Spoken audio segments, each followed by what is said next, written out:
Shri YS Jaganmohan Reddy గారు పిలుపు మేరకు మన నియోజకవర్గంలో పరిశీలకులు జట్టు గురునాథం గారు పార్లమెంటరీ అబ్జర్వర్గా ఆయన మనకి ఇక్కడ విచ్చేసి ఉన్నారు.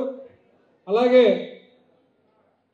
నా తోటి సహచరులు నా వెన్నంటే ఉండి నా శక్తిలో ఒక భాగమై వాళ్ళు నా కష్టంలో ఉంటూ పార్టీని ముందుకు నడిపించేటువంటి కార్యక్రమాల్లో ఎన్ని కష్టాలు వచ్చినా నష్టాలు వచ్చినా ఎన్ని ఒడిదొడుగులు ఉన్నా మేము ఉన్నామని చెప్పి నన్ను ఎప్పుడు ఎనర్జీగా అధికారంలోకి వస్తే రాగానే సూపర్ 6 అనేటువంటి కార్యక్రమాన్ని ఈ ఆంధ్ర రాష్ట్ర ప్రజానీకానికి అందజేస్తామని చెప్పి హామీ ఇచ్చి నమ్మబలికి మరి అధికారంలోకి రావడం జరిగింది. మీరందరూ గమనించే ఉంటారు. మరి ఆనాడు మన ప్రియతమ నేత మన జన హృదయ నేత అయినటువంటి వైఎస్ జగన్మోహన్ రెడ్డి గారు సుదీర్ఘంగా ప్రెస్ మీట్ పెట్టి మరి ఆ రోజు ఉన్నటువంటి ఆర్థిక పరిస్థితులు ఇచ్చేటువంటి సౌకర్యం సౌలభ్యం ఏ మేరకు ఉందనేది సుదీర్ఘంగా ఆయన మనందరికీ ప్రజలందరికీ కూడా తెలియజేసి మనం చంద్రబాబు గారికి ఓటేస్తే చంద్రముఖిని నిద్ర లేపినట్టే అని ఆనాడే చెప్పినటువంటి వ్యక్తి జగన్మోహన్ రెడ్డి గారు. మరి పొరపాటున యాపమర్చో లేకపోతే ఆయన ఇచ్చిన మోసాన్ని నమ్మే పొరపాటు జరిగింది. ఇప్పుడు ఆయన ఇచ్చినటువంటి హామీలు మనమేం కొత్తగా కోరుకుంటున్నా, మనమేం ఎవరి మీద దౌర్జన్యాలు చేయట్లా, మనం ఎవరి మీద ఏమీ కలబడతలా. మనం అడిగేదల్లా ఒకటే, మనం నిలదీసేదల్లా ఒకటే. అదేంటంటే నువ్వు ఇచ్చిన హామీల మేరకు మాకు ఏమేమైతే హామీలు ఇచ్చావో అవన్నీ అమలుపరిచి నువ్వు ఇచ్చిన వాగ్దానాలు నిలబెట్టుకోమని మాత్రమే మన వైఎస్ఆర్ కాంగ్రెస్ పార్టీ మన నాయకుడు శ్రీ జగన్మోహన్ రెడ్డి గారు ఇచ్చిన ఈ పిలుపు తీసుకుని మన ప్రజల్లోకి వెళ్ళి చైతన్యవంతులు చేసి వారిని మరింత అర్థమయ్యే విధంగా ఆయన చేసినటువంటి మోసాలని వాళ్ళందరికీ అర్థమయ్యే విధంగా మనం తెలియజేయాలనేటువంటి ఈ కార్యక్రమానికి ముఖ్య ఉద్దేశం. ఇటువంటి మహత్తరమైన కార్యక్రమాన్ని మన ప్రజల్లో కనుక తీసుకెళ్ళినట్టయితే మరింత చైతన్యవంతులు చేసి ప్రజల్ని వాడు చేసిన మోసాలేంటి, ఇచ్చిన హామీలేంటి, ఆ రోజున వాళ్ళు బాండ్లు ఏమి ఇచ్చారు, ఇవన్నీ సుదీర్ఘంగా పైన ఉన్నటువంటి వాళ్ళందరూ కూడా ఎక్స్ప్లెయిన్ చేయడం జరుగుతూ ఉంటుంది. మహనీయుడు రాజశేఖర రెడ్డి గారికి సుమాంజలి అర్పిస్తూ నాలాంటి చూసిన వాడు సంగతి సరే, ఈ రోజుకి కూడా ఏనాడు రాజశేఖర రెడ్డి గారిని కళ్ళతో చూడకుండా ఉన్నవాళ్ళు కూడా ఆ మహనీయుడిని స్మరించుకునేటువంటి పరిస్థితులు ఉన్నాయంటే ఎంత గొప్పగా జీవించి ఉంటాడో రాజశేఖర రెడ్డి గారి వాళ్ళ మనం చేసుకోవాల్సింది. జనం కోసం ఎంత గొప్పగా ఆలోచించుంటాడు. ఎంతో మంది ముఖ్యమంత్రులు వచ్చారు వెళ్ళారు. ఈ రోజుకి 50 ఏళ్ళు రాజకీయాల్లోకి వచ్చి బతుకుతున్న వాళ్ళు కూడా ఉన్నారు. కానీ మరణించి కూడా ఈ రోజుకి కూడా మన మధ్య జీవిస్తున్నటువంటి రాజశేఖర రెడ్డి గారికి ఘనమైన నివాళులు అర్పిస్తూ జోహార్ జోహార్. అలాగే ఈ పెనమలూరు నియోజకవర్గానికి జగన్మోహన్ రెడ్డి గారి తరఫున వైఎస్ఆర్ కాంగ్రెస్ పార్టీ బాధ్యతలు మోస్తున్నటువంటి దేవభక్తుని చక్రవర్తి గారు, అలాగే మచిలీపట్నం పార్లమెంట్ నియోజకవర్గానికి పరిశీలకుడిగా బాధ్యతలు వహిస్తున్నటువంటి జట్టి గురునాథరావు గారిని, అలాగే మన ఆడపడుచు పెడన నియోజకవర్గ బాధ్యతలు చూస్తున్నటువంటి ఉప్పాల రాము గారి సతీమణి, కృష్ణా జిల్లా పరిషత్కి అధ్యక్షురాలుగా పరిపాలన చేస్తున్నటువంటి సోదరీమణి ఉప్పాల హారిక గారికి, ఇంకా వేదిక మీద ఆశీనులైనటువంటి పెనమలూరు నియోజకవర్గ స్థానిక సంస్థల ప్రజాప్రతినిధులకు, మండల పార్టీ అధ్యక్షులకు, అలాగే వివిధ హోదాల్లో మీ అందరికీ నాయకులుగా చలామణి అవుతున్న ప్రతి ఒక్కరికి, అలాగే ఇక్కడ విచ్చేసినటువంటి జగన్మోహన్ రెడ్డి గారి కుటుంబ సభ్యులు ప్రతి ఒక్కరికి కూడా నా హృదయపూర్వక నమస్కారాలు తెలియజేసుకుంటూ, నాకెందుకు జై చక్రవర్తి కొట్టు, నాకొద్దు జై జగన్ కొట్టు. ఇకపోతే మనం ఎన్నికల ముందు మీ ఊర్లోనే జిల్లా అధ్యక్షుడిగా బహుశా సీతారామ కళ్యాణ్ మండపం, సీతారామ గార్డెన్స్ సార్, ఆ సీతారామ గార్డెన్స్లో కూడా ఎన్నికల ముందు ఇట్లాగే ప్లేనరీకి ముందు కార్యకర్తల సమావేశం ఒకటి జరిగింది. ఆ సమావేశంలో ఆ రోజు వచ్చిన వాళ్ళు ఇక్కడ ఎవరన్నా మీరు ఉండుంటే కనుక ఒక్కసారి గుర్తు తెచ్చుకోండి, మననం చేసుకోమని చెప్పని మీ అందరినీ కూడా కోరుకుంటున్నాను. ఆ రోజు నేను మాట్లాడాను, ఈ వైఎస్ఆర్ కాంగ్రెస్ పార్టీకి ఇద్దరు పునాదులు. నా మొట్టమొదటిగా నా నోరు తెరిచి మాట్లాడింది ఇక్కడే, మీ నియోజకవర్గంలోనే, మీ సీతారామ గార్డెన్స్లోనే, ఈ పెనమలూరు నియోజకవర్గ కార్యకర్తలతోనే చెప్పాను. ఈ వైఎస్ఆర్ కాంగ్రెస్ పార్టీకి రెండు పునాదులు. ఒకటి ఈ జెండా మోసే కార్యకర్త, రెండు జగన్మోహన్ రెడ్డి తప్పితే నేను కానీ సారథి కానీ పర్మనెంట్ కాదురా బాబు, వచ్చేవాళ్ళమే వెళ్ళేవాళ్ళమే అని చెప్పాను. నా మాట నిజం చేస్తా ఆయన ఇక్కడి నుంచి వెళ్ళిపోయాడు.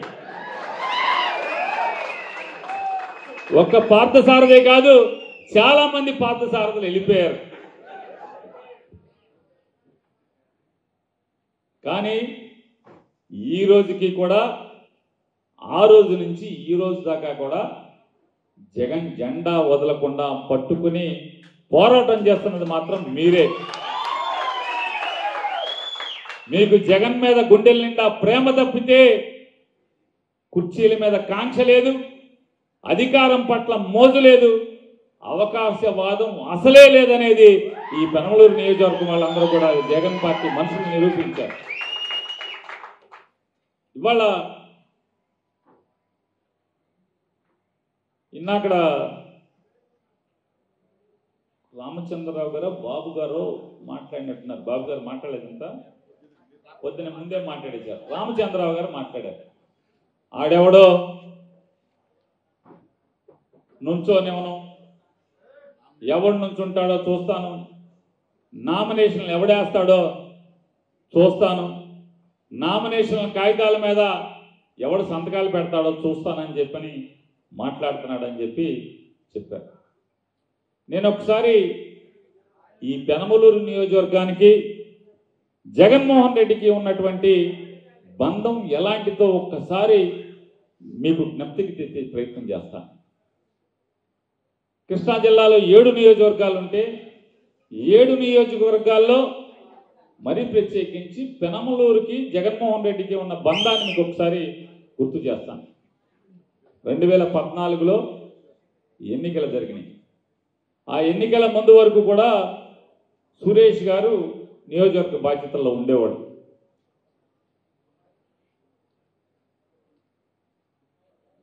ఉన్న పరిస్థితుల్లో ఆయన నేను చేయటానికి నాకు ఇబ్బందులు ఉన్నాయి, పోటీ చేయటానికి అని చెప్పని లీడర్తో మాట్లాడాడు. దానికి ఆ మాటల్లో ఏమేమి జరిగినాయి అనేది కూడా నేనే సాక్ష్యం. సురేష్ గారికి పార్టీకి జరిగినటువంటి ప్రతి మాటలో, ప్రతి చర్చలో నేనే సాక్ష్యంగా ఉన్నా కాబట్టి దాంట్లో పార్టీది ఏమాత్రం తప్పు లేదనేది కూడా నేను దమ్ముగా చెప్తాను. సురేష్ గారి ముందు కూడా చెప్తాను. అది అయిపోయిన తర్వాత కుక్కల నాగేశ్వరరావు గారు మరణించిన తర్వాత కుక్కల నాగేశ్వరరావు గారు అబ్బాయిని పార్లమెంటుకి పోటీగా నుంచుంటాడని చెప్పని అనౌన్స్ చేశాం. జగన్ గారు చెప్పారు, అనౌన్స్ చేశాం. కానీ ఆయన ఎన్నికల దగ్గరకు వచ్చేప్పటికీ సురేష్ గారు ఏ రకమైనటువంటి ఇబ్బంది వ్యక్తపరిచారో నాగేశ్వరరావు అబ్బాయి కూడా అదే రకమైనటువంటి ఇబ్బందిని వ్యక్తపరచడం జరిగింది. చేస్తే కుక్కల నాగేశ్వరరావు అబ్బాయిని విద్యాసాగర్ గారిని, అయితే నువ్వు కైకలూరు నుంచి ఉంటావా పెనమలూరు నుంచి ఉంటావా ఎక్కడి నుంచి ఉంటావా అని జగన్మోహన్ రెడ్డి గారు అడిగారు. అడిగితే ఆయన కాసేపు ఆలోచించుకుని బయటికి వెళ్ళి తర్జన పద్ది ఎవరితో మాట్లాడాడో మనకు తెలియదు. లోపలికి వచ్చి మళ్ళీ జగన్ గారి దగ్గరికి వచ్చి నేను పెనమలూరు నుంచి ఉంటానండి, కైకలూరు నాకు వద్దని చెప్పాడు. సరే, పెనమలూరు అసెంబ్లీ అభ్యర్థిగా ఆయన నుంచోబెట్టారు. ఇక నా స్నేహితుడు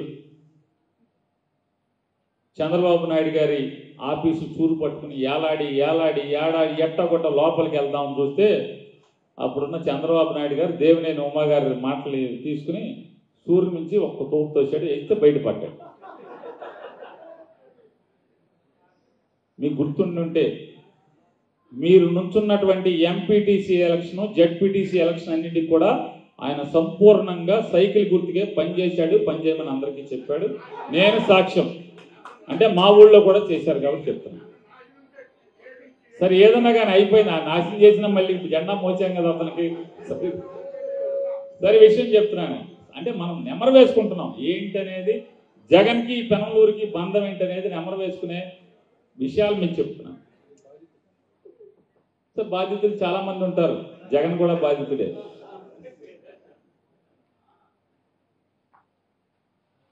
అయితే అది అయిపోయిన తర్వాత మళ్ళీ జగన్ గారి దగ్గరికి వచ్చి ఏదో టికెట్ నాకు పడేయండి నుంచుంటానని చెప్పంటే, పెనమలూరుని ఇవ్వలేను, కుక్కల నాగేశ్వరరావు అబ్బాయికి నేను ఆల్రెడీ మాట చెప్పేస్తున్నాను కాబట్టి పార్లమెంటుకు నుంచుంటానంటే నుంచోమని చెప్పారు. పార్లమెంటుకు నుంచున్నారు. ఆ రోజు ఎందుకు చెప్తున్నానంటే, కుక్కల నాగేశ్వరరావు అబ్బాయి నామినేషన్ వేసిన తర్వాత సారథికి సాగర్కి ఇద్దరికి వచ్చినటువంటి మనస్పర్ధల్లో అతను హోటల్ రూమ్ కూడా ఖాళీ చేసి వెళ్ళిపోయాడు. బ్యాలెట్ పేపర్లో అతని పేరు వచ్చేసింది, బీ ఫారం ఇచ్చేసాం, విత్డ్రాయల్స్ అయిపోయినాయి. నాకు తెలిసి ఆయన చివరిసారిగా జగన్ గారిని కలిసింది చల్లపల్లి బహిరంగ సభ, ఎన్నికల బహిరంగ సభకు వస్తే అక్కడికి నా మిత్రుడి మీద కంప్లైంట్ చేయడానికి వచ్చాడు. అక్కడ ఇద్దరిని కూర్చోబెట్టి కేకలేశాడు జగన్ గారు. చల్లపల్లిలో నాకు ఎవరింట్లోనూ గుర్తురాట్ల. 2014 ఎన్నికల్లో చల్లపల్లి బహిరంగ సభ జరిగింది. ఆయన రాజుగారి కాలేజీలో అయిపోయాక తర్వాత రాజుగారి కాలేజీలో పాదయాత్రకు ఓదార్పుకు వచ్చినప్పుడు కాదు, ఇక్కడ సెంటర్లోనే ఊర్లోనే జరిగింది. ఆ తర్వాత ఇక మళ్ళీ సాగర్ గారు లేరు, వెళ్ళిపోయారు. పెనమలూరు నియోజకవర్గంలో పోటీ చేసిన అభ్యర్థి ఓటు అడగల, ఊరూరు వచ్చి తిరగల, నాకు ఓటేయమని ఓటు అడుక్కోవాలా, బూతుల్లో ఏజెంట్లను పెట్టలా, ఇంటింటికి స్లిప్పులు ఇవ్వాలా, బోడే ప్రసాద్ ఇచ్చినట్టుగా డబ్బులు ఇవ్వలేదు. కానీ మీకు జగన్కి అంటే ఓటు అడగకపోయినా, స్లిప్ ఇవ్వకపోయినా, బూతులో ఏజెంట్ లేకపోయినా, చేతికి డబ్బు ఇవ్వకపోయినా, ప్రత్యర్థి తెలుగుదేశం పార్టీ బోడే ప్రసాద్ డబ్బులు ఇచ్చినా 73,000 ఓట్లు ఈ పెనమలూరు నియోజకవర్గంలో ప్రజలు వేశారు జగన్కి.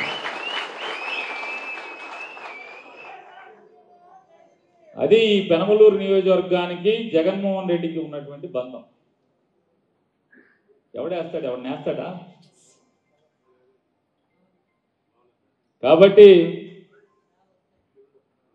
ఎవడో ఏదో బెదిరించినంత మాత్రాన పెనమలూరులో ఏమి జరిగేది లేదు. మీరు నామినేషన్ వేసి కూర్చోండి, ఖచ్చితంగా వేసే జనం ఓటు వేస్తారని చెప్తున్నది. మీరు ఇంటింటికి తిరగండి చాలు, ఈ ప్రభుత్వం చేసినటువంటి మోసాలను చెప్పండి చాలు. ఈ దగాకోరు ప్రభుత్వం,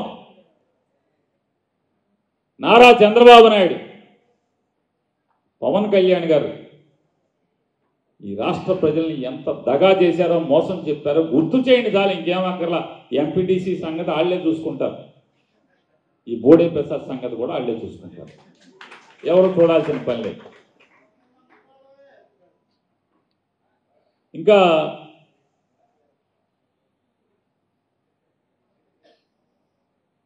ఏడైనా ఆసిఫ్ గారు చెప్ప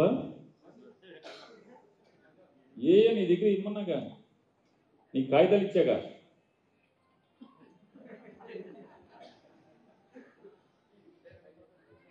ఇకపోతే మనం చాలా మంది నేను వచ్చేప్పుడు కూడా డీజీలు పెట్టారు రప్ప రప్ప రప్ప నిన్న పామర్లో కూడా చెప్పాను మీరు గుర్తుపెట్టుకోండి పూర్వం నుంచి మన తాత ముత్తాతల నుంచి ఒక మాట చెప్తారు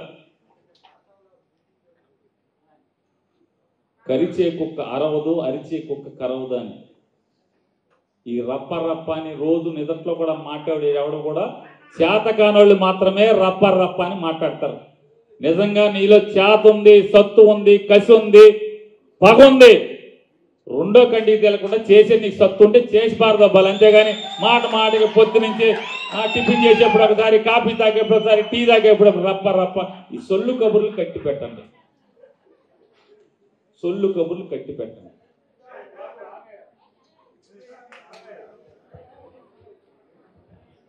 ఇంకెక్కడా కూడా ఈ రప్ప రప్ప అనే విషయాలు మాట్లాడబాకండి డీజేల్లో పెట్టడం మాటకి మాట్లాడటం మీరు గుర్తుపెట్టుకోండి రాబోయే రోజుల్లో ఈ ఆంధ్ర రాష్ట్ర ప్రజలు ఈ 164 సీట్లతో వీళ్ళ ప్రభుత్వానికి ఏర్పడటానికి దోహం చేసినటువంటి ఇదే ప్రజలు ఈ ఎర్ర బుక్కుతోనే తండ్రి కొడుకులకి పవన్ కళ్యాణ్కి రాజకీయంగా ఊరేగిపోతే ఒకసారి మీరు కళ్ళతో చూడండి ఒకసారి ప్రజలెవరూ కూడా ఇట్లాంటి తప్పుడు పనులు అధికార మదంతో ఇష్టారాజ్యంగా వేధింపులు గనక చేసే పరిపాలన చేస్తే ఖచ్చితంగా ఎవరు ఎంతైనా సరే ప్రజలు చూస్తారు కాబట్టి కరిచే కుక్క అరవదు అరిచే కుక్క జాగ్రత్తగా ఒళ్ళు జాగ్రత్త పెట్టుకోండి ఈ రప్పాలు మానేసి జనం హృదయాల్లో ఎలా గెలవాలి జనం గుండెల్లో జగన్ని ఎలా నింపాలి దానికి ఏం చేయాలంటే ఒకటే ఈ మోసగాళ్ల ప్రభుత్వాన్ని ఎలా మోసం చేశారో ఎలా దగా చేశారో ఒక్కసారి గుర్తు చేయాలి ఎందుకంటే ప్రజలకి మరుపు తొందరగా వస్తుంది కాబట్టి ఒక్కసారి గుర్తు చేయాలి ఆ గుర్తు చేయటం వరకే మనం చేయాల్సినటువంటి కష్టంగా మీ అందరికీ విజ్ఞప్తి చేస్తూ ఇవాళ జగన్మోహన్ రెడ్డి గారు అంతగతం పొగాకు రైతులకి గుంటూరు మిర్చి యార్డుకి వెళ్ళారు అక్కడికి వెళ్ళే వరకు కూడా ఒక్క మంత్రి ఆ పార్లమెంట్ గుంటూరు మిర్చి యార్డుకు ఏరియాలో మిర్చి పంట పండేటువంటి లేదా టొబాకో పంట పంట ఈ 2 చోట్ల కూడా కేంద్ర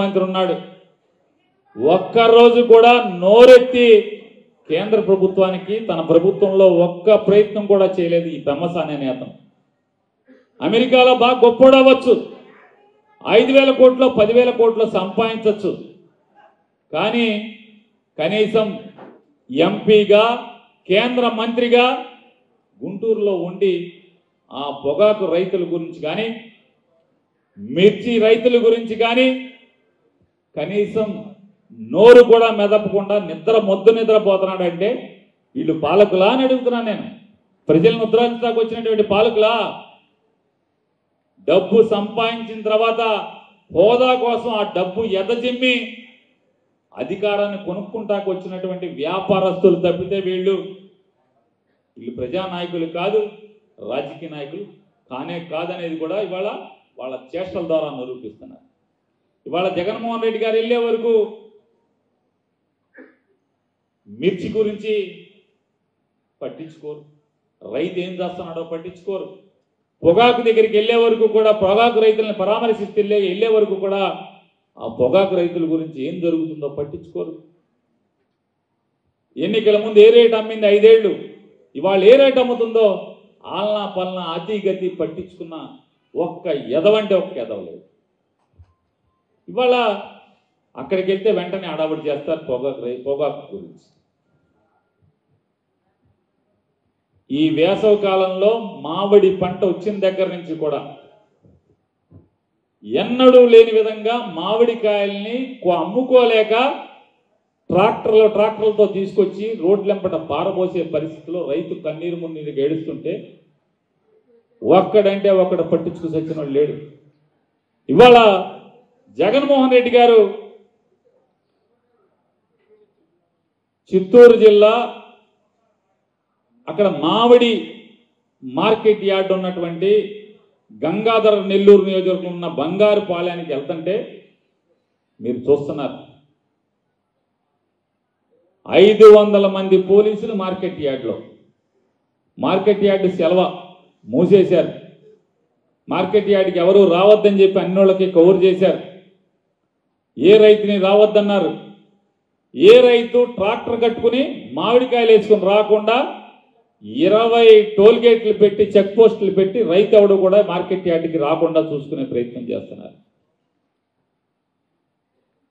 నిన్నటి దాకా జగన్మోహన్ రెడ్డి గారు వెళ్ళేదాకా బాగా తినేసి పడుకోవటం అని అలవాటుగా ఉన్నటువంటి ఈ రాష్ట్ర వ్యవసాయ శాఖ మంత్రి పరిగెత్తుకుని ఢిల్లీ వెళ్ళి కేంద్ర మంత్రిని కలిసి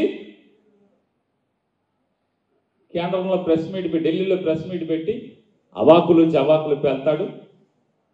3 లక్షల టన్నులు మేము కొన్నాం, కేజీకి 4 రూపాయలు రైతుకి ఇచ్చామని చెప్పని మాట్లాడతాడు. కానీ ఇంతవరకు ఎవరికి 4 పైసలు కూడా ఎవరికి ఒక రైతుకి ఇవ్వలేదని చెప్పిన అక్కడ రైతులందరూ కూడా గగ్గోలు పెడుతున్నారు. ఇవాళ అంటే నిన్న పోనీ సాక్షి టీవీ అనుకుంటే అవ్వచ్చు, నిన్న కాక మొన్న బీబీసీ ఛానల్, అది ఇక్కడది కాదు, దానికి ఏ రాజకీయ పార్టీతో సంబంధం లేదు, బీబీసీ ఛానల్లో నిన్న సాయంత్రం టెలికాస్ట్ చేశాడు ఒక న్యూస్. 7వ తారీఖున షూట్ చేశాడు వెళ్ళి. ఒకసారి బాబా వీడియో ఒకసారి బీబీసీది అదే ఒకసారి సౌండ్ పెట్టు రాదా, స్టార్టింగ్ నుంచి పెట్టు. ఇష్టం ఉంటే కాలు చింపు లేదని కొనేసుకోమని అంటారు. తాగకపోయి అన్న కాలంలో దీన్ని పెట్టుకొని బతకాలంటే జరిగే కాదు. ఇక్కడ రోడ్డు వెంట కిలోమీటర్ల కొద్దీ నిలిచిపోయిన ఈ ట్రాక్టర్లన్నీ మామిడికాయల లోడుతో ఉన్నాయి. ఇవి గుజ్జు పరిశ్రమల ముందు క్యూ కట్టాయి. చిత్తూరు జిల్లా గుడిపాల మండలంలోని ఈ ఫ్యాక్టరీ ముందున్న ట్రాక్టర్ లైన్ ఆంధ్ర బార్డర్ దాటి తమిళనాడులోకి వెళ్ళింది. జూలై 7న ఉదయం చిత్తూరు జిల్లాలోని మామిడి గుజ్జు పరిశ్రమల దగ్గర బీబీసీకి కనిపించిన దృశ్యాలివి.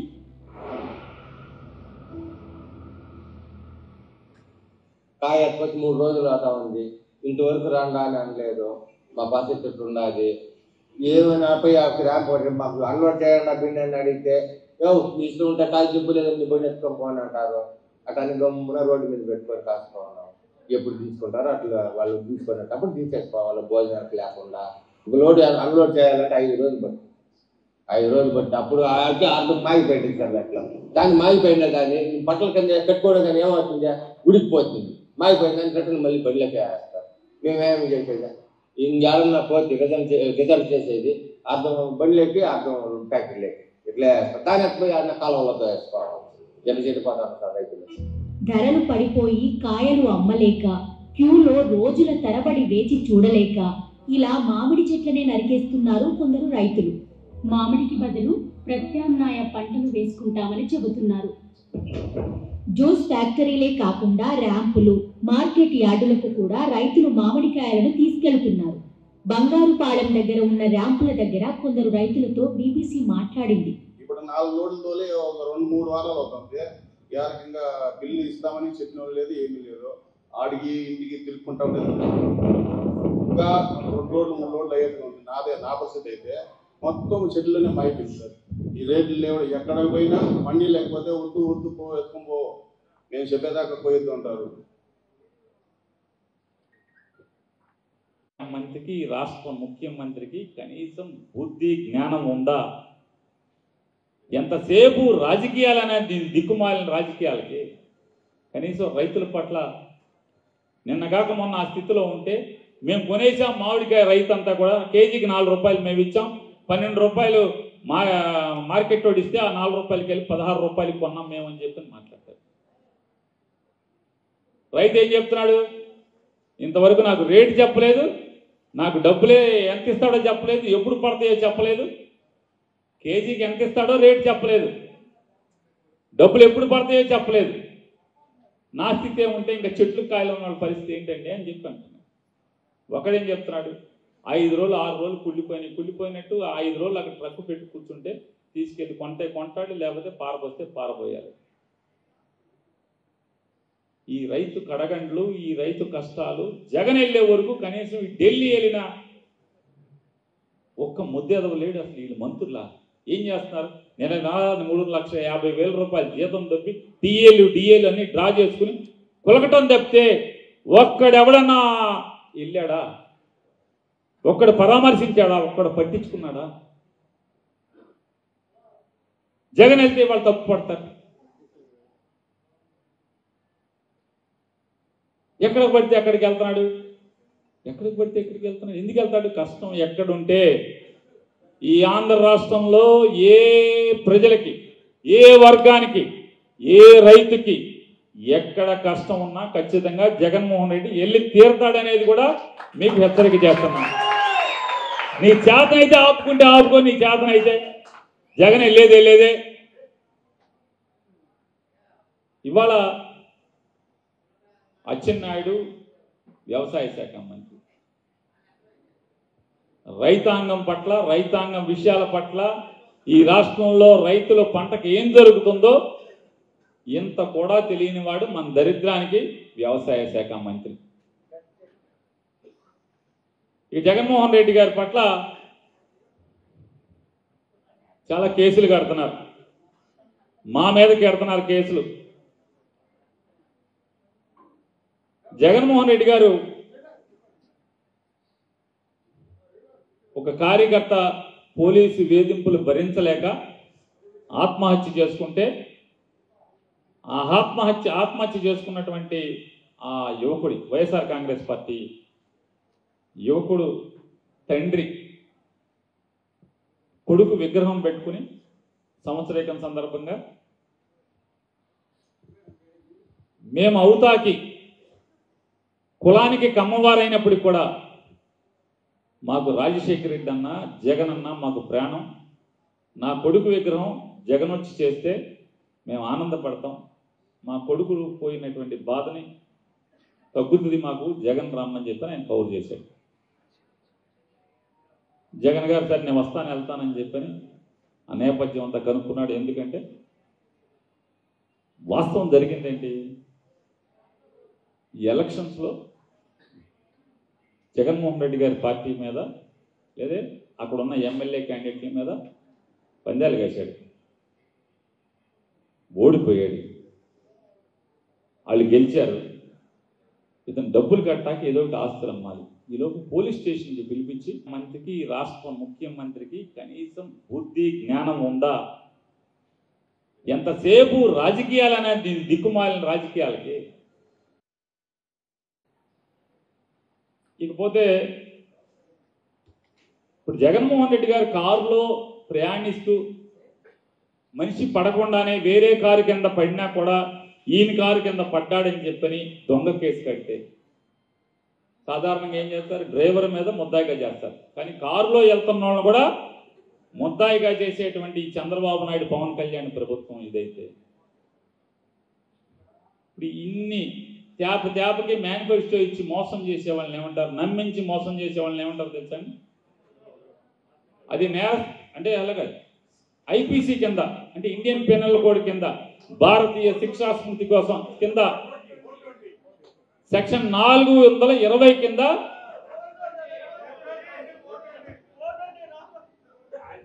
ప్రస్తుతం మోడీ గారు చట్టం మార్చాడు. బిఎన్ఎస్ యాక్ట్, భారతీయ న్యాయ ఏమంటారు దాన్ని, సంహిత కాదు, సంహిత. ఫ్లేవర్ గారు ఇక్కడే ఉన్నాడుగా. భారతీయ న్యాయ సంహిత చట్టంలోని 318(4) కింద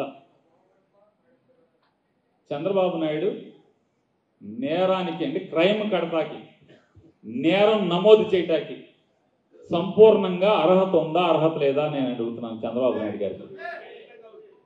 ఇక్కడ ఎవరన్నా పోలీసులు ఉంటే రిటైర్డ్ పోలీసులు కానీ లేదా బయట యూనిఫామ్లో పోలీసులు కానీ లేదా స్పెషల్ బ్రాంచ్ వాళ్ళు కానీ ఇంటెలిజెన్స్ వాళ్ళు కానీ మా మాటలన్నీ ఎవడెవడు వచ్చాడు ఏంటి రాసుకుంటాకి ఎవడేం మాట్లాడాడు నోట్ చేసుకుంటాకి వచ్చిన వాళ్ళని మీరు ఒకసారి వెళ్ళేప్పుడు అడగండి. బయటికి వెళ్ళేప్పుడు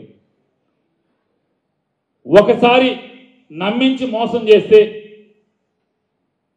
మోసగాడంటారు 420 సెక్షన్ కింద కేసు పెడతారు, బెయిల్ కోర్టుకి వెళ్తే బెయిల్ వస్తుంది, బెయిల్ తెచ్చుకుంటారు. ఎవరన్నా ఒకడు ఉన్నాడు ఓ జేబు కొట్టాడు, ఒక దొంగతనం చేశాడు, ఏమంటారు? నేరస్తుడు జేబు కొట్టాడు, దొంగతనం చేశాడు.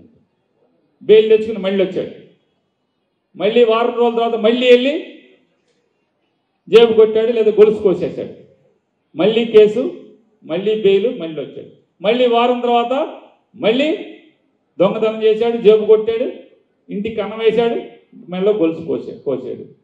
ఏమవుద్ది? మళ్ళీ కేసు, మళ్ళీ కోర్టు, మళ్ళీ బెయిల్.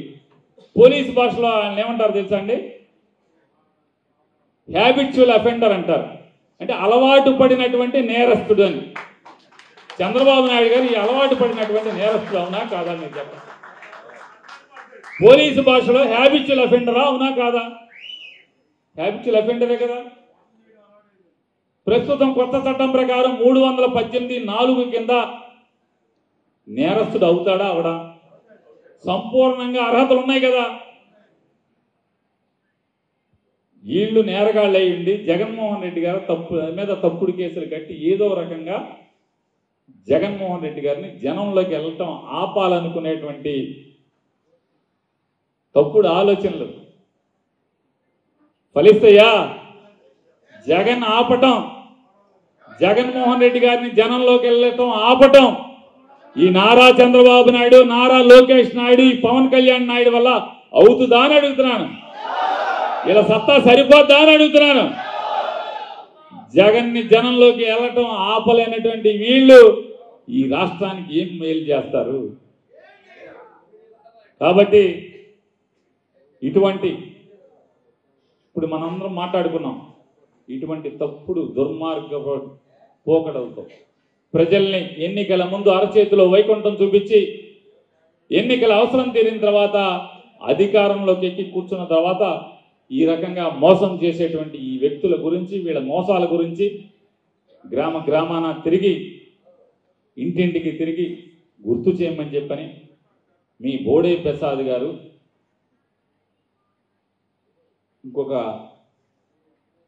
ఇందాక మనం మాట్లాడుకున్నాం కదా, ఈ వైఎస్ఆర్ కాంగ్రెస్ పార్టీకి పునాదులు రెండే పునాదులు. ఒకటి కార్యకర్త, రెండు జగన్మోహన్ రెడ్డి అన్న సామెతగా ముందేమనుకున్నాం, మావాడు వెళ్ళిపోయాడు అనుకున్నాం కదా, ఇంకొకడు కూడా వెళ్ళిపోయాడు, పార్లమెంట్ సభ్యుడు ఎంపీ పోయాడు కదా. గోడ దూకి పోలేదా? జంపింగ్ జపాంగే కదా కాదా? అతను ఈ బోడే ప్రసాద్ ఇద్దరు వచ్చినప్పుడు ప్రజలు ఈ పుస్తకాలు చూపించి ఈ మాటలతో చీపురి ఫినాయిల్ పెట్టి శుభ్రంగా కడిగేదానికి మీరు దోహదపడమని చెప్పని వాళ్ళందరికీ ఇవన్నీ కూడా గుర్తు చేయమని చెప్పని ప్రజలకి మీ అందరికీ కూడా మనస్ఫూర్తిగా విజ్ఞప్తి చేస్తూ ఎంతసేపు నా సోదరునందుకు మీ అందరికీ కూడా ధన్యవాదాలు కృతజ్ఞతలు చెప్తూ జై హింద్, జై జగన్.